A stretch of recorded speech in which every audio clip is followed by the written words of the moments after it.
104 perguntas e respostas sobre a hermenêutica, princípios de interpretação das Sagradas Escrituras.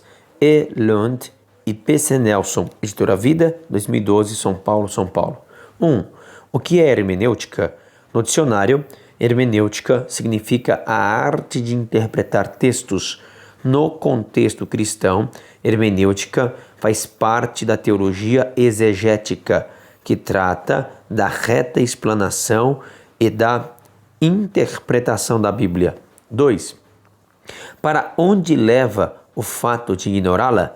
Em 2 Pedro, observamos Pedro alertando sobre os riscos e calamidades quando pessoas ignorantes dos conhecimentos hermenêuticos se apresentam como eruditos, desvirtuando as escrituras para provar seus erros, arrastando com elas multidões à perdição.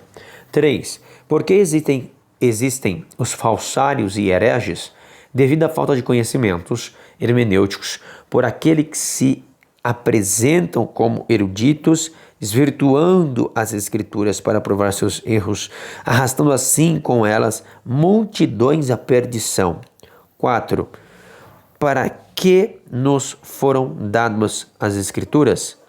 As escrituras nos foram dadas para o reto discernimento e compreensão de tudo, sendo de extrema necessidade todo o conselho e auxílio que a hermenêutica é capaz de nos fornecer.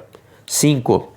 Que circunstâncias na produção das escrituras tornam necessário o estudo da hermenêutica?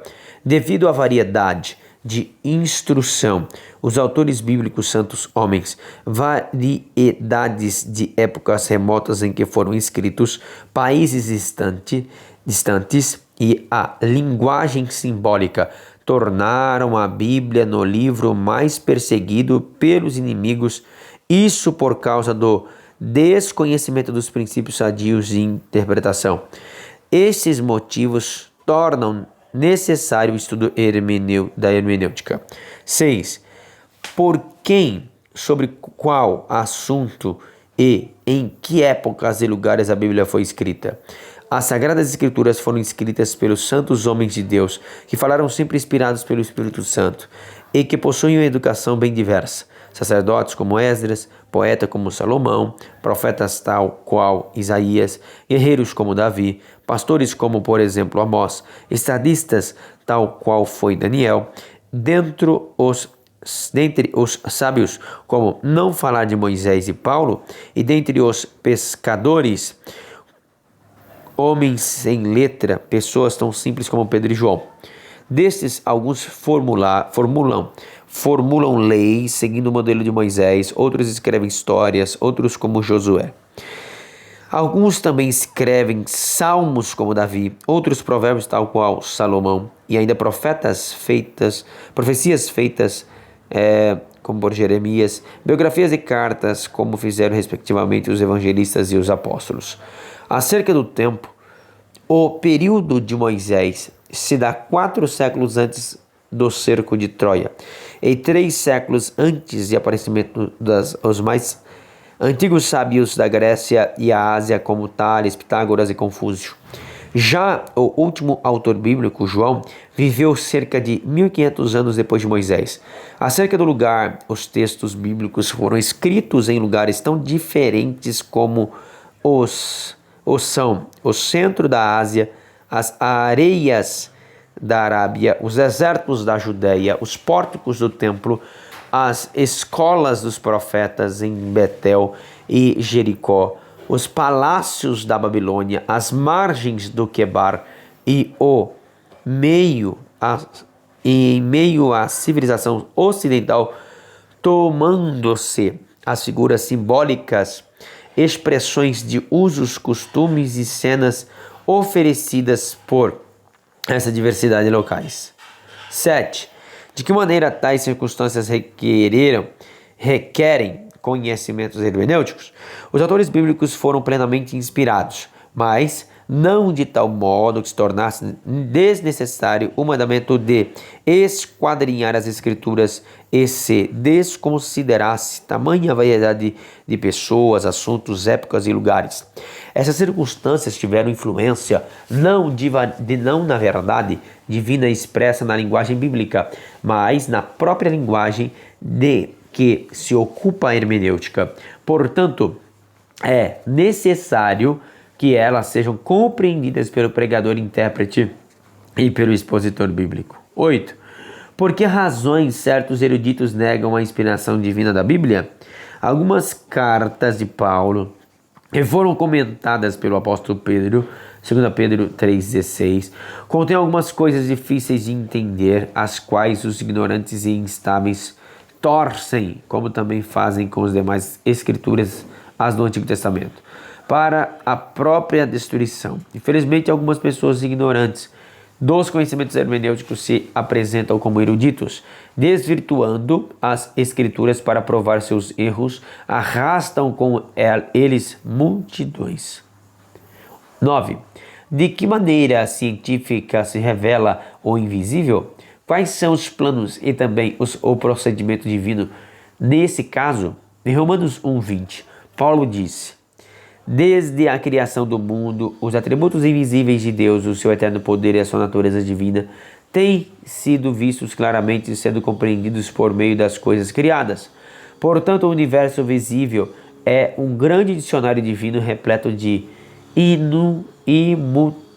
inumáveis palavras, que são objetos visíveis, vivos e mortos, ativos e passivos, expressões simbólicas das ideias invisíveis de Deus. Assim, nada mais natural que, ao inspirar as Escrituras, Deus, em seus planos e procedimentos divinos, criou o seu próprio dicionário, levando-nos por meio do visível ou invisível, pela encarnação do pensamento ao próprio pensamento, pelo objetivo ao subjetivo, pelo conhecimento e familiar ao desconhecido espiritual. Isso não foi apenas natural, mas absolutamente necessário em vista de nossa condição atual. Uma vez que as palavras exclusivamente espirituais ou abstratas pouco ou quase nada dizem ao homem natural, Deus tem levado em conta essas nossas condições. Assim, não devemos estranhar que, a fim de elevar-nos à concepção possível do céu, ele utiliza figuras ou semelhanças tomadas das cenas gloriosas da terra. Nem devemos estranhar que, ao elevar-nos à concepção possível da sua própria pessoa, ele sirva do que foi a coroa da criação, apresentando-se como ser corporal, semelhante a nós. É importante dizer que, para a correta compreensão da verdade, tanto em símbolo ou figura, pela necessidade humana, são necessários meditação e estudo profundo. 10. Por que foi necessário o uso da linguagem figurada na revelação do ponto de vista humano? Porque a linguagem figurada conduz ideias à mente com muito mais vivacidade que a descrição prosaica ou comum. Encanta e recria a imaginação e, ao mesmo tempo, instrui a alma e fixa a verdade na memória, agradando o coração. 11. Por que outra razão a linguagem bíblica é mais apropriada ou conveniente para a humanidade? Porque as Sagradas Escrituras tratam de temas que abrangem o céu e a terra, o tempo e a eternidade visível e o invisível, o material e espiritual. A linguagem bíblica nos foi entregue por pessoas de variada natureza, épocas remotas, países distantes entre si, em meio a povos e costumes diferentes e em uma linguagem simbólica que facilmente se perceberá, que para o reto discernimento e compreensão de tudo é de extrema necessidade todo o conselho e auxílio que a hermenêutica é capaz de fornecer. 12. Em resumo, por que é de extrema importância o conhecimento da hermenêutica para a boa compreensão da Bíblia? O conhecimento de hermenêutica livra aqueles que consideram a linguagem bíblica ofensiva ou incompatível com seu ideal imaginário de revelação divina. Isso em razão da superabundância de toda espécie de palavras e expressões figuradas e simbólicas presentes nas Escrituras. Algum conhecimento de hermenêutica também livraria essas pessoas da dificuldade e os convenceria de que tal linguagem não apenas é divina por excelência, mas também é a mais científica e literária. 13. Qual foi o objetivo da inspiração das Escrituras? As Escrituras são divinamente inspiradas. E em 2 Timóteo capítulo 3, em versículo 16 e 17, encontramos o motivo da inspiração das Escrituras. A Bíblia é útil para o ensino, para a repreensão, para a correção e para a instrução na justiça, para que o homem seja apto e plenamente preparado para toda boa obra. 14. Que devemos esperar quanto à linguagem bíblica, sendo tal objetivo? A linguagem bíblica é simples e clara.